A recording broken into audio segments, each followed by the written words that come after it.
Welcome to Vinyl Decal School, thanks for joining me. So in this video I'm going to go over the differences between adhesive vinyl and heat transfer vinyl, also known as iron-on vinyl. Plus I'll go over a few of the different items that you can use each one for. A while back I did a video about the difference between stickers and adhesive vinyl, so if you want to check that out, do take a look here. But I thought it was about time that I did a one about heat transfer vinyl versus vinyl as well. So let's start with adhesive vinyl. So adhesive vinyl is vinyl that has a sticky backing and it can be peeled off its backing paper and placed on the item that you want to put it on. It just comes off like that. Obviously you usually put it through a machine to cut out a pattern or something on it first. It can be permanent or semi-permanent and comes in a wide range of colours and patterns, as well as glittery, holographic, and lots of other types. It can be used outdoors if you get the right type, and if you get high quality permanent vinyl, it can last a very long time. It's best for hard, smooth surfaces, so things like wood, mirrors, glass, acrylic, walls, poster board, scrapbooks, vehicles, etc. It is easier to apply to flat surfaces, but it can be used on curved surfaces as well. That can just be a little bit trickier sometimes. The downsides to vinyl in comparison to HTV, however, is that it can't be used on anything stretchy really, and it doesn't look great or stick great on anything that is too textured, so like unsanded wood, for example, if that's really bumpy and uneven.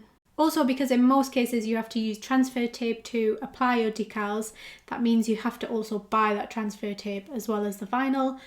And also sometimes the transfer tape can be super sticky, so that can peel paint or like rip a surface if it's too thin, so you have to be careful with that. Heat transfer vinyl, on the other hand, is vinyl that has the heat press vinyl on one side and a plastic protective layer on the other side, and it must be heated in order to adhere to the surface that you're putting it on. So this usually doesn't need transfer tape. It is usually heated with an iron or a heat press and tends to need a lot of downward force to make sure it's completely secure. Usually you want to be able to see the pattern of the material through the vinyl to make sure it is definitely stuck. It also needs to be mirrored when you cut it, otherwise it will be back to front when you iron it on.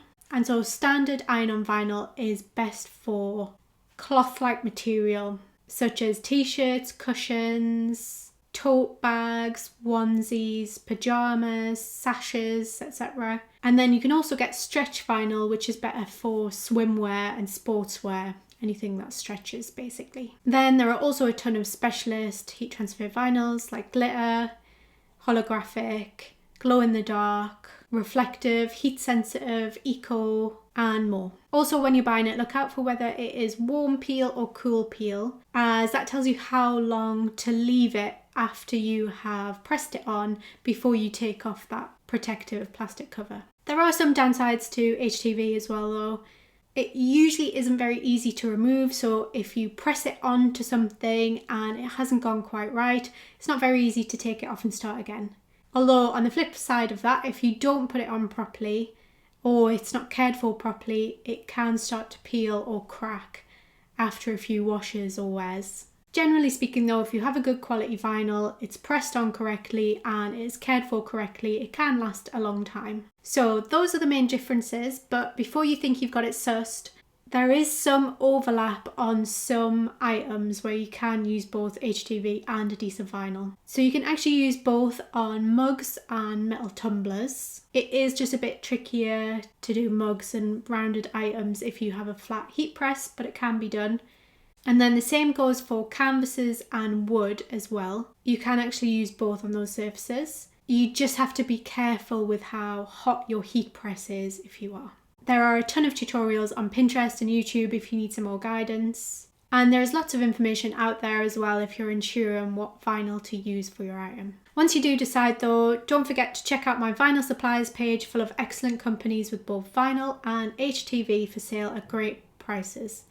I link it above and in the description. Saying that, don't just assume that vinyl or HTV is the right choice for you. You can also use sublimation, screen printing, infusible ink, embroidery, paint, or do various other techniques, depending on the surface you are using. You may just need to weigh up the time they take, the equipment you need, and the cost of everything to help you decide. I hope that has helped. Let me know in the comments if you have any further questions or with which one you prefer to use. Thanks for watching. Don't forget to like, follow and subscribe for more videos like this in future.